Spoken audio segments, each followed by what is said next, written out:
The desert holds its secrets well. That's what my grandfather always told me during our long walks across his seemingly worthless acres of sun-baked Nevada land.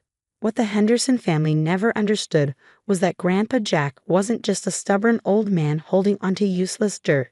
He was a visionary who saw the future in every ray of sunshine that hit his property. My name is Rachel Turner, and until last week, I was just the simple daughter-in-law who married into the prestigious Henderson family, the one who worked as an environmental sustainability consultant while everyone else chased real estate fortunes. The one who actually listened when Grandpa Jack talked about solar radiation levels and government energy initiatives. You can't be serious. Victoria Henderson's voice cut through the law office like a knife.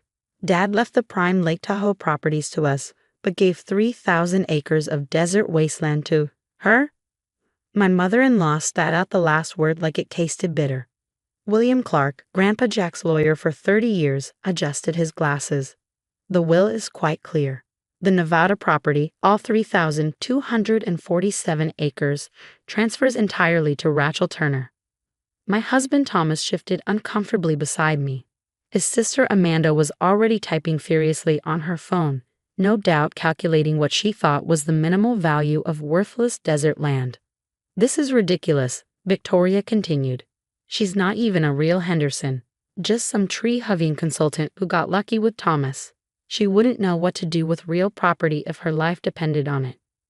I thought about the folder in my bag, the one containing the preliminary proposals from the Department of Energy, about the satellite surveys showing my worthless inheritance had the highest solar radiation levels in the state, about the rare earth mineral deposits Grandpa Jack had quietly documented over decades.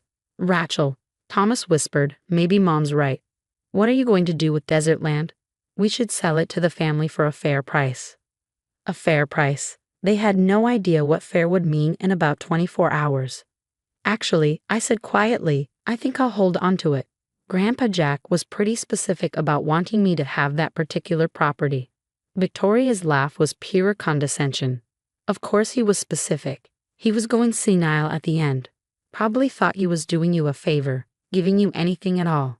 I remembered my last private conversation with Grandpa Jack, 3 months before he passed. We'd been standing on a ridge overlooking his desert property, watching the sun set in a blaze of orange and red. The world's changing, Rachel, he'd said, his voice still strong despite his illness. People like Victoria, they see wealth in buildings and water views. But the real future? It's right here, in every ray of sunshine hitting this land. He handed me a thick envelope that day. Don't open this until after the will reading. And remember, sometimes the best revenge is letting people think they've won. Now, watching Victoria and Amanda smirk at their prime inheritance, I thought about that envelope and its contents: detailed geological surveys, solar radiation studies, and most importantly, documentation of the governmental plans to build the largest solar energy farm in North America. Well, William Clark continued, there are some additional documents to review. The Lake Tahoe properties come with certain obligations, maintenance costs, property taxes, environmental compliance requirements. Victoria waved her hand dismissively. Yes, we know how to manage premium real estate. Unlike some people. She shot me another withering look. I pulled out my phone, checking the time. In exactly 18 hours, the Department of Energy would announce its solar initiative plan. The plan that would reveal my worthless desert land was the prime location for a $2 billion solar energy project. Rachel, Amanda said with fake sweetness, if you're worried about managing the property taxes, we could take it off your hands. Say $500 per acre, that's generous for useless desert. $500 per acre. The government's preliminary offer was close to $100,000 per acre, not counting the mineral rights or the ongoing revenue share from energy production. I appreciate the offer, I said, matching her sweetness with my own. But I think I'll try my hand at property management. Grandpa Jack taught me a few things about the land. Victoria's eyes narrowed. Did he now? And what exactly did my delusional father teach you about that worthless dirt pile? How to count cacti. I thought about the solar radiation maps in my bag, about the rare earth mineral surveys, about the government contracts already being drafted, about how Grandpa Jack had spent decades positioning his worthless land for exactly this moment. He taught me to look beyond the surface, I said simply. to see value where others don't bother looking. Thomas touched my arm. Honey, be reasonable. That land is ours from anywhere. No water rights, no development potential. Mom's offer is more than fair. I stood up, gathering my things. I think we're done here, Mr. Clark. Unless there's anything else. The lawyer shook his head, a subtle smile playing at his lips. He'd helped Grandpa Jack prepare for this moment for years. He knew what was coming. This is a mistake, Victoria called after me as I headed for the door. You're throwing away good money out of some misguided loyalty to a senile old man. I paused at the threshold, thinking about Grandpa Jack's last words to me. The desert holds its secrets well, Rachel. But tomorrow always brings the dawn. Tomorrow's dawn would bring more than light. It would bring revelation, validation, and yes, a bit of well-deserved revenge. Sometimes the sweetest victory isn't in fighting back. It's in waiting for the perfect moment to let the truth shine as bright as the desert sun. As I drove home, my phone buzzed with messages from Victoria and Amanda, each offering slightly more money for my worthless inheritance. I silenced the phone, smiling as I thought about the press conference scheduled for tomorrow morning. About how quickly worthless dirt could turn into prime solar energy land in the eyes of those who only saw value in dollar signs. The desert does hold its secrets well. But some secrets are meant to be revealed in the brightest light of day. The next morning dawned bright and clear, perfect weather for a revelation. I arrived at my office early, watching the Department of Energy's livestream on my laptop while monitoring the business news channels on mute. Right on schedule, at 9 a.m. Eastern, Secretary Williams stepped up to the podium in Washington. My phone started buzzing immediately. Victoria, Amanda, Thomas, even cousins I hadn't heard from in years. I let them all go to voicemail, focusing on the Secretary's words. Today, we announced the largest renewable energy initiative in American history, she began. A $2 billion solar farm project that will power over 2 million homes. The centerpiece of this initiative will be located on privately owned land in Nevada.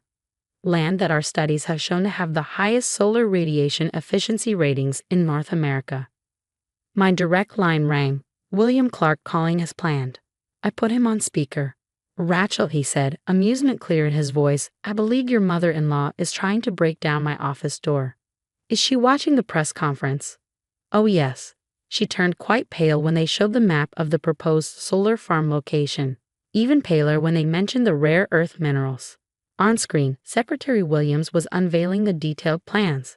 This location also contains significant deposits of neodymium and dysprosium, critical elements for renewable energy technology. The combined energy and mineral rights make this the most valuable renewable energy site in the country. My cell phone buzzed again. Thomas this time. I picked up. Rachel, he sounded breathless. The desert land, your land. They're saying it's worth about $100,000 per acre for the solar rights alone, I finished, plus mineral rights and ongoing revenue share from energy production. Quite a bit more than your sister's generous $500 per acre offer. Silence. Then, you knew. You and Grandpa knew all along. Grandpa Jack spent 30 years preparing for this moment. All those trips to the worthless desert.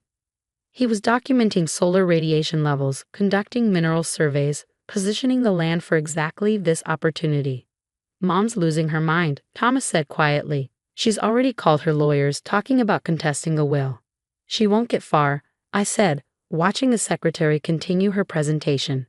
William has ironclad documentation of Grandpa Jack's competency, plus decades of scientific surveys proving he knew exactly what he was doing. A commotion outside my office drew my attention. Victoria Henderson burst in, face flushed, designer suit slightly askew. Amanda trailed behind her, still frantically typing on her phone. You conniving little witch, Victoria's voice shook. You manipulated my father, turned him against his own family. I muted the live stream. Actually, Victoria, your father turned away from the family all on his own. Watching you mock his worthless land year after year, dismissing his vision of renewable energy's future, you did that yourself. The will can't stand, Amanda interjected. Daddy was clearly not in his right mind. I opened my desk drawer and pulled out Grandpa Jack's envelope. You mean the brilliant businessman who spent 3 decades secretly conducting environmental surveys? The one who predicted the renewable energy boom and positioned his assets accordingly. I spread out the documents. The one who kept meticulous records of every soil sample, every radiation reading, every mineral deposit. Victoria snatched up one of the papers, eyes widening at the governmental letterhead. These applications for solar survey permits, they're dated 15 years ago.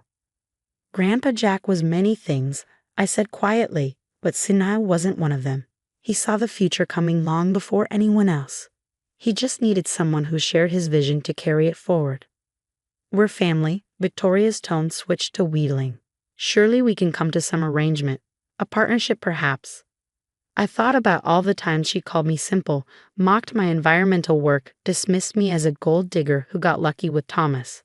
Actually, I said, pulling out another document, I've already arranged a partnership. The Department of Energy is creating a nonprofit research foundation to study renewable energy technology. Half the proceeds from the solar farm will fund scholarships for environmental science students. You're giving away half the money? Amanda looked horrified. To strangers? I'm investing in the future, I corrected. Just like Grandpa Jack invested in that worthless desert 30 years ago. My phone buzzed. A text from William Clark. Contractors arriving at the property now. Shall I send you the video feed? I turned my monitor around, showing the live security feed from the property. Heavy equipment was already rolling in, geological survey teams marking sites for the initial solar array installation. Victoria slumped into a chair, the fight draining out of her. All those years, we thought he was just being stubborn, holding onto useless land. He tried to tell you, I said. Every time you mocked his dirt pile, every time you dismissed renewable energy as a pipe dream.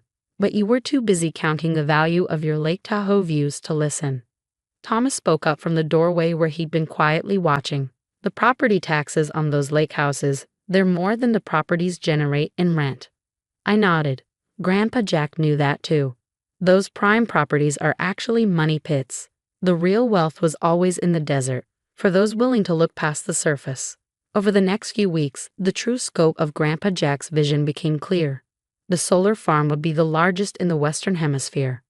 The mineral deposits would supply rare earth elements for the next generation of renewable technology.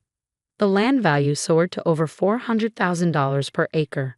Victoria and Amanda did try to contest the will. Their lawyers withdrew the case after seeing Grandpa Jack's meticulously documented surveys and permits.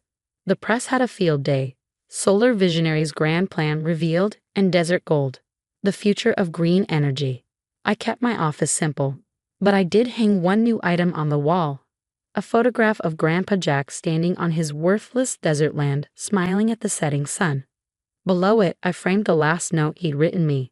The future belongs to those who can see the value in tomorrow's sunlight. Some will call you simple for believing in that future. Let them. The desert knows how to keep its secrets until the right moment. The Henderson family's Lake Tahoe properties were sold within a year, the maintenance costs proving too high. Victoria still won't speak to me, but Thomas has come around, even joining the foundation's board to help guide its renewable energy initiatives. Last week, I stood on that same ridge where Grandpa Jack and I had our last conversation. But now, instead of empty desert, I saw fields of solar panels stretching to the horizon, capturing the sunlight he'd valued so much. The land wasn't worthless. It was just waiting for the right moment to reveal its true value. Sometimes the best revenge isn't in proving people wrong immediately. Sometimes it's in letting them dismiss you, underestimate you, mock what they don't understand. Because when the right moment comes, when the sun finally rises on the truth, the realization of their own blindness is worth more than any amount of land. The desert does hold its secrets well. But when those secrets are finally revealed, they shine brighter than any lake view ever could.